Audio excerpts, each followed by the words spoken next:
G'day, and welcome back to Torment, Tides of Ranmenera. Last time round, well, we got the quest to go into the depths of the bloom and talk to the bloom's heart. Retrieve someone from there. I'm sure it will work out well for everyone. And now we need to upgrade Eratus. Let's see if he's got any new abilities we could grab. Don't care about Fell Swoop. Not really in it for combat. Let's give him a bit of healing. Why not? And that's it. Alrighty, let's chat with the Observant Spec. See if we got new dialogue now. You've been talking to the Ranmenera. She sent you to claim something from the heart, hasn't she? Or rather, someone. Too frightened to go herself, for she knows what'll happen if she does. What will happen? The cycle continues. Cycles within cycles. What will happen? The bloom will eat her, body and soul. It doesn't matter how long she puts it off. The bloom will have her in the end. The only question is who it will find to take her place. But you want to reach the heart, and I can help you. One gets the heart in the same way one gets anywhere in the bloom. A more will take you, and the more you want is just over there. The spec waves a hand towards the nearest corner of the shrine. You feel like a blindfold has suddenly been pulled from your eyes, and a wave of vertigo nearly knocks you to the floor. When you look up again, a more has appeared. Huh. Wow. Cool. Wow, that is very straightforward. Sometimes the bloom hides things from us. Its whispers distract our attention. Our senses perceive what's there, but our minds don't. The moor's been here all along? So it has, but only my eyes could see it. Even now the others are blissfully unaware. Some of them catch a glimpse now and then, but the whispers make them forget. Where does it lead? Exactly where you want to go. The heart, the source of all the whispers. And what does it eat? Predators, but only those who are feared above all others. A person, a creature, the moor doesn't care. Getting them into the moor, now that's the hard part. Take a look at the moor. It wants a predator, then it's found one. If this moor wants a predator and found one, and by that I mean me, will eat me, please let it eat me. Aren't you afraid of these things? Afraid? Never. I'm a dangerous hero who predates? Yes, predates. I predate everything that stands in my way. What do I have to fear? What I am is disgusted. Look at those things. What if they lick you? Who knows where those tongues have been? They remind me of sewage, and that's not something anyone should think about for too long. We are hesitant about this. We are not. Why? You know why. I'll think about it. Don't think for long. Time is spent doing other things, like not thinking. Offer the head of waits for prey to the moor. You hold the construct's head, and the bloom tongues drift towards it. I am here, it cries out. Take my past, take all that I am. One of the tongues reaches forward, probing, touching the head almost delicately, sampling the flavor of the mind inside. All for you, whispers the construct softly, as if it's speaking to a small child or lover.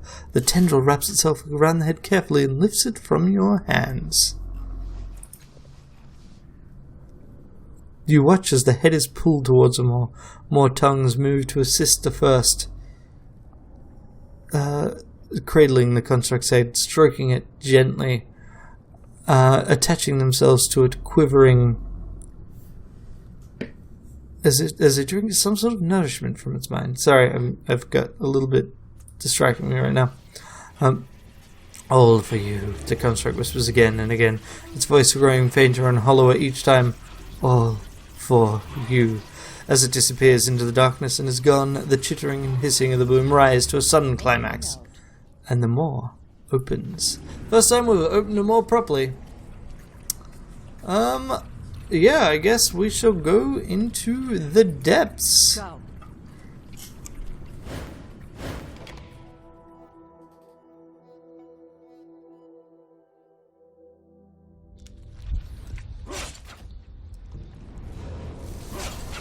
Okay, yeah, that's definitely a place. There's tongue clusters, there's echoes, there's this strange person called Vonition. This man before you emanates gloom. His body is emaciated, though he's quite tall, and his hunched posture makes him appear shorter. The bags under his eyes are black and pouched, and his lips are almost comically downturned. Most of the time, his body's nearly transparent, though he fades in and out of view. Terror describes every line in his body, every sidelong glance. He sees you approaching and flinches. With a shuddering breath, he straightens out, smooths out his ragged clothing, and says, "I am Voniton. Hello." She's not like most of the others. Perhaps she just arrived. "Tell me how you came to be here." I don't remember much. I was following someone I knew to help them, and then cut them? No. His fingers press into and through his head. He doesn't seem to notice. A mole burst from the floor. I felt crunching. It was me, my bones, my body, but I'm still here.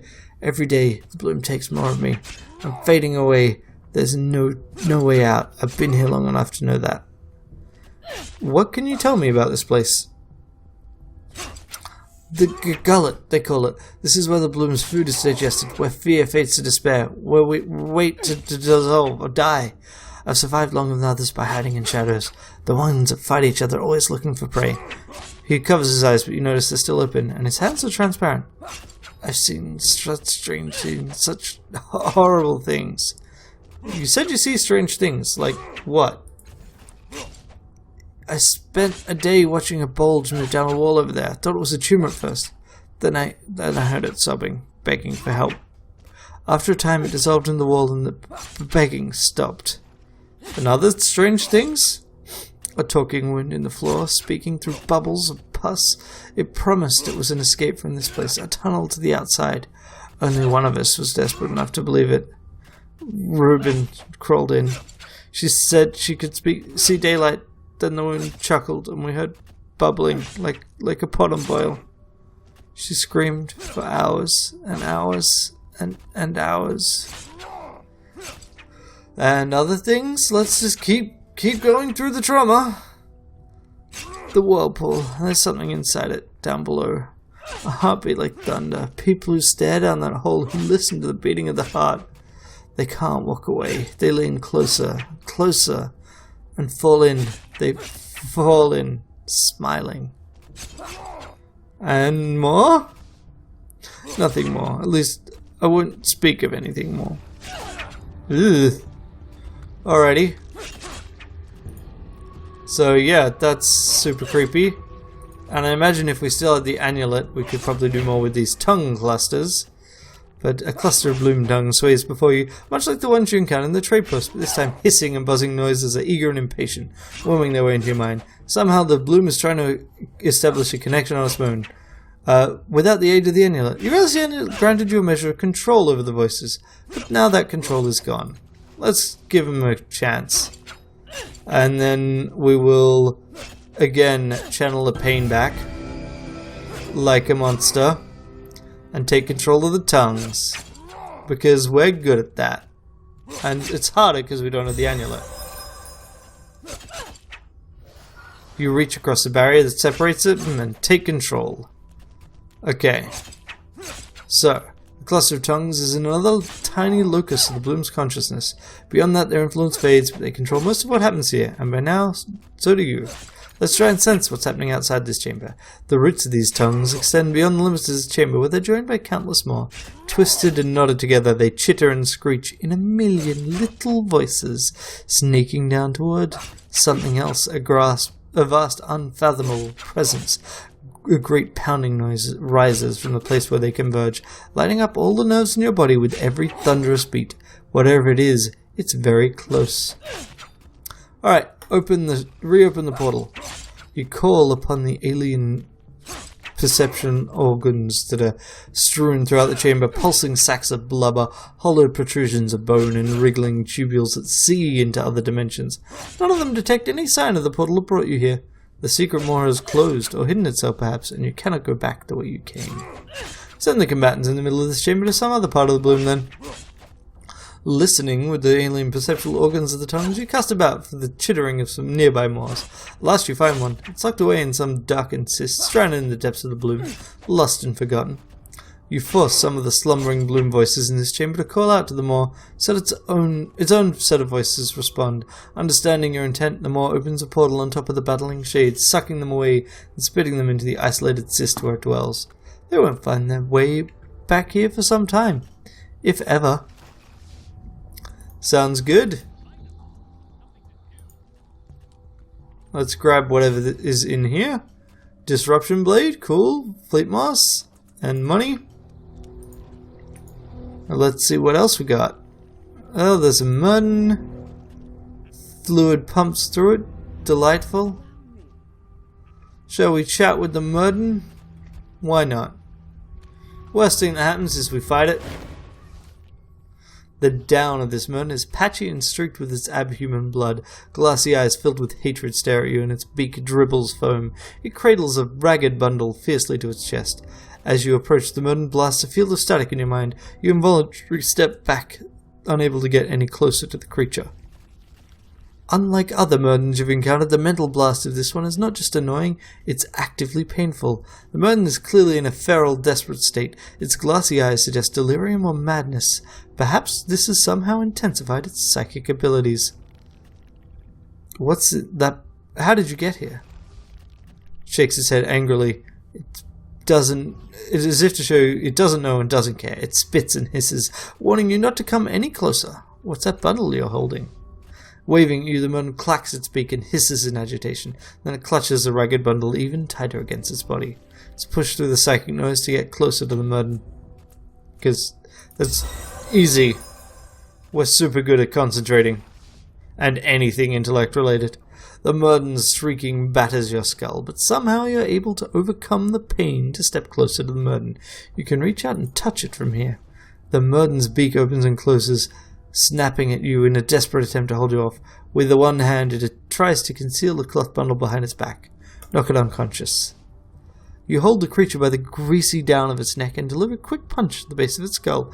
Its static field immediately dissipates, and the burden goes limp in your hand. It releases its grip on the ragged bundle it was trying to hide. Let's have a look at its bundle. You unwrap the cloth bundle that Merton was trying to hide from you. Inside you find an egg-shaped object of pearly white synth. When your hand brushes against it, you hear cheerful music. You also find something that looks like an adorable fuzzy head mounted atop a metal cylinder. The head is alive and appears to be dozing. You take both items. So you got the synth egg made of pearly white synth. Sounds interesting. I would like to search it again, and we find nothing beyond disgusting things that only a Merton would love. Okay, so we got an egg and we got a Pez dispenser, a very fancy Pez dispenser. That's kind of cool and disturbing as well. So firstly, the egg is a quest item. Let's try and use it. This egg-shaped object is made from pearly white synth. You touch it and a lively tune begins to play. Its bright and cheerful sound, a melody a child might enjoy, one that's likely to get stuck in your head. You notice the egg is adhered to your hands. You examine the egg more closely. You peer more closely at the smooth white surface of the egg. At once it takes shape, and as if the egg itself is a view screen. It's a bird's eye view of you. In the image, you're holding the egg, gazing into it. All around you, little creatures caper and dance. They're the size and shape of toddlers, covered in pastel fur of mauve, orange, or baby blue, with huge, lustrous eyes and wide, furry ears. They begin to sing along with the music. You don't understand the words, but their voices are high-pitched and full of excitement. Look around to see if they're in the real world. Pulling your attention away from the egg, you don't see any of the creatures. Apparently they only exist in the weird surface of the egg. Keep watching the scene on the egg. Little creatures sing louder and grabbing hold of each other, twirling themselves around, cooing and giggling. And one of them seems to notice you. It playfully pokes at your leg and you can feel it. A second creature wraps the other leg in a bear hug and you can feel that too. They squeal in delight. The third creature with bright orange fur jumps up and down in front of you, holding its hands like a child that wants to be picked up. Pet the orange creature's head. You lean towards where the creature's head should be and reach out one hand. Sure enough, you can feel its soft fur and firmness of its flesh. You scratch the top of its head and it purrs contentedly. Pick it up. You stretch out one of your hands and the little creature clambers up your arm, giggling. On the surface of the egg, you can see it clinging to your body, pulling at your clothing and hair. Even though the creature isn't visible in the real world, you can feel the pressure of its little hands. You can feel its laughter, even its breath close to your ears. After a few moments, the little creature tires of the game and leaps off your shoulder with a whoop. Let's keep looking at the scene. Another little creature appears at the edge of the scene. Its fur is bright pink with tufts of green protruding from its ears. It isn't dancing or playing. Instead, it's watching the others while bobbing up and down to the beat of the music. One little creature's capers past. The pink creature extends its arms for a dance. Eee! The other squeals with joy. The pink creature takes hold of its arms and tears it from its sockets. Suddenly, the little victim is shrieking in pain as the pink creature tears it to pieces, shoving limbs and steaming entrails to its mouth. The victim's head survives longer than it should, and still screaming when the pink creature yanks out its eyes, pops them into its mouth, and smashes the head to pulp. When it's finished, the pink creature looks directly at you, not the version of you in the image, but the real you, watching from the view screen in the egg, and it smiles. Alright, I'm gonna keep watching. I mean, this is horrifying. I should really put the egg away, but that's not the shape of the story. None of the other creatures seem to have noticed what happened to its playmate. They still romp and frolic about, singing their incomprehensible song. The pink creature dances over to another unsuspecting victim. It's a little orange fellow who's so excited to play with you earlier. This time, it rips open its belly and thrusts its head inside, feasting on the victim's innards, while it wails piteously and thrashes about. Finally, the other creatures do notice what happens. They scream in terror, scattering in all directions until it vanishes from sight. With a happy little burp, the pink creature tears apart what's left of its second victim, leaving skin and fur in a shredded pile on the ground, then walks up to you and takes a bite of your leg. The pain is real, so is the wound, but the scream catches in your throat and you don't make a sound. Keep watching. The pink creature stands close to your leg. It looks up at you, smiles again, and begins to climb your motionless body. You can feel it moving slowly, deliberately, hand over foot, up your leg, and then your back. Its breathing is calm and it giggles to itself. Without warning, another sharp pain tears at you. Its creature sinks its teeth into the flesh of your back, ripping out a hunk of flesh, chewing contentedly and swallowing before resuming its leisurely climb. Keep watching. At last, the creature reaches your head, wrapping its little arms around your skull. Your skin crawls at its touch. One last time, it turns its furry face to look up at you, the real you, and smiles. Then it lowers its head and tears out your throat.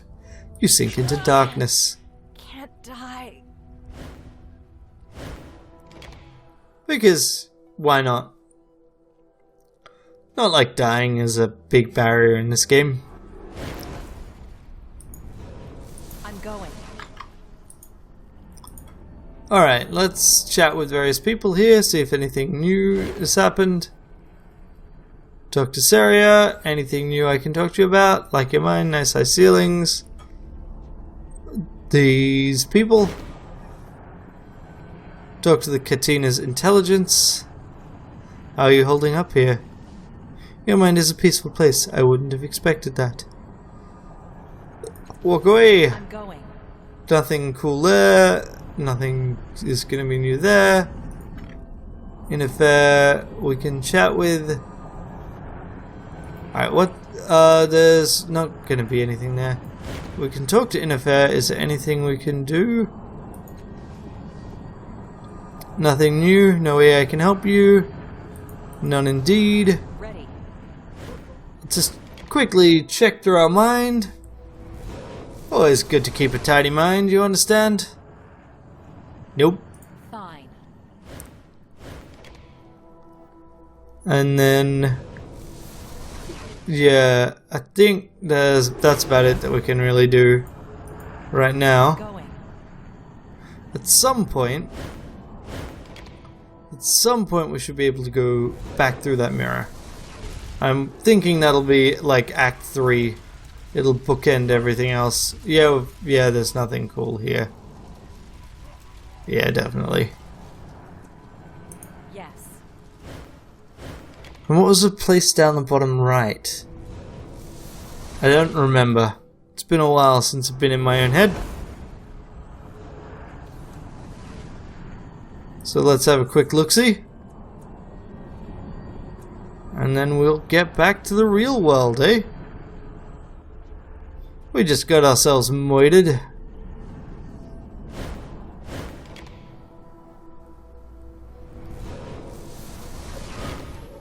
Oh, right, yes, this is the lab, which unfortunately doesn't have anything for me to do.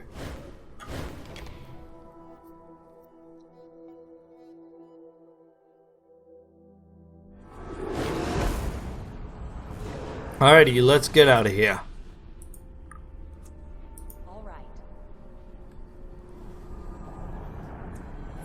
Yeah, we should eventually get access to other parts of our mind. But not yet. Not just yet.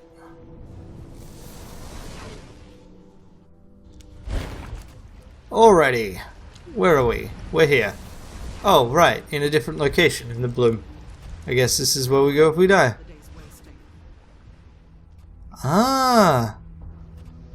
So we're down here by this whirlpool. On it. We'll start by looting. Because we can. Fat blubbery flesh. This strange thing. 3 fat arteries converge under a bridge of bloom flesh, spilling a foul sludgy mess from the other side. It empties into the pool and spirals down into an open sphincter. Let's stay away from the opening then. We'll continue to look around at these things, but first let's just look at bits. From a bloated sphincter in the wall, a vile mix spews into the room, flowing down to the pool. It smells like a foul coupling of sewage and vomit. Let's plug the sphincter with the white synth egg. Matkina? Your job. The egg is almost exactly the right size to shove into the orifice. You force it into the opening, spraying bloom juice in all directions. It hisses and burns when it hits hits Matkina's bare skin, but she ignores the pain, shoving the egg deeper until the flow of liquid has stopped. The sphincter convulses once or twice, but your makeshift seal holds firm. The level of the pool drops off as one of its sources is blocked. Yes, now. Okay, so basically we're going to find items we can use to block this. A cluster of bloom tubes sprout from the floor. One of them, thinner than the rest, has developed a leak, and its vile juices flow energetically into the pool. Again, Makina? You can spend 1 effort to guarantee it. Why not? She deftly manipulates the tube, kinking it to avoid being sprayed while she works, and she manages, mostly. A few drops of the rancid stuff lands on her boots. With the fluid pressure momentarily relieved, she expertly ties the bloom tube into a knot.